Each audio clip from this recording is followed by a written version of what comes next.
Student ने मुझे share किया था और उससे बहुत सारे बच्चों को फ़ायदा भी मिला है। तो अगर तुम भी चाहते हो कि बोर्ड एग्ज़ाम में कुछ अच्छा करना है, तो 3 माह में तुम बहुत कुछ कर सकते हो और नहीं करना है, तो मैं तुमको 10 साल दे दूँ फिर भी कुछ नहीं कर सकते हो। चलो हम आगे बढ़ते हैं और उसके पहले प्लान को देखते हैं कि पहला प्लान क्या था।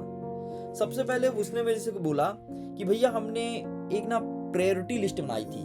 मैं बोला ये क्या होता है भाई? बोला देखिए मैं क्या किया, सबसे पहले पूरे सिलेबस को पढ़ा। तो मैंने देखा कि 6 सब्जेक्ट और सभी में इतने सारे चैप्टर और सोशल साइंस अकेले 3 किताब, 4 किताब। भैया मैंने प्रायोरिटी लिस्ट बनाई कि जो टफ है ना, सबसे पहले मैं उसे पढ़ूंगा। जो इजी है मैं लास्ट में भी कर जाऊंगा, कम समय में भी कर जाऊंगा, लेकिन टफ को मैंने पहले रखा। मैं बोला वाह यार क्या गजब प्लान किए थे।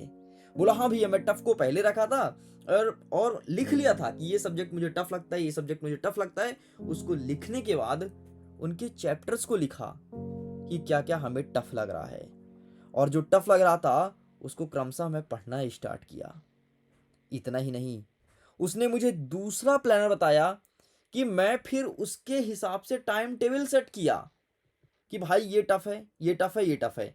तो मैं टाइम टेबल में किसको पहले पढ़ूं किसको बाद में पढ़ूं। उसने मुझे बताया कि मैं 4 बजे सो करके उठता था और जो मेरा कठिन सब्जेक्ट था ना, उसे मैं सुबह 4 बजे पढ़ता था। आप भी ऐसा कर सकते हो। अगर तुम्हारे लिए इंग्लिश टफ है, मैथ्स टफ है, उसको तुम मॉर्निंग में कर लो। ऐसा कहते हैं कि मॉर्निंग में पढ़ा हुआ बातें या फिर पढ़ी हुई चीज़ दिमाग में लंबे समय तक फीड रहता है। एंड सचमुच इसका प्रैक्टिकल मैंने स्वयं भी किया है। एंड उसने मुझे अपना तीसरा प्लान बताया कि भैया एनसीईआरटी मत छोड़ना। एनसीईआरटी का साथ मैंने नहीं छोड़ा, उसको मैं साथ में लेकर के पढ़ता था। उसके सारे क्वेश्चन और एक्सरसाइज को कंप्लीट करता था।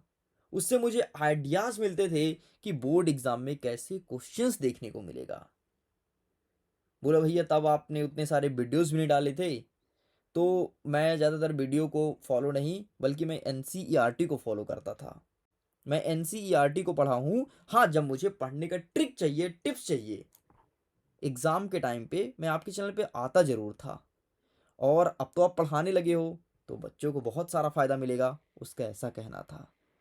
एंड उसने मुझे पता है चौथा पॉइंट क्या बताया कि भैया रिवीजन ना बहुत ज़रूरी है।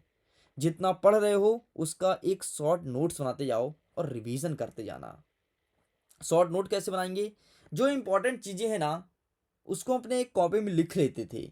इंपॉर्टेंट क्वेश्चन हो, इंपॉर्टेंट पॉइंट हो कोई भी, या फिर इंपॉर्टेंट फार्मूलाज हो, मैं सबको लिख लेता था। और एग्ज़ाम के लास्ट लास्ट टाइम पे कम से कम एक विषय के 10-10, 15-15 पेज का एक शॉर्ट नोट बन गया था, जो एग्ज़ाम के टाइम पर मुझे काफ़ी हेल्प किया।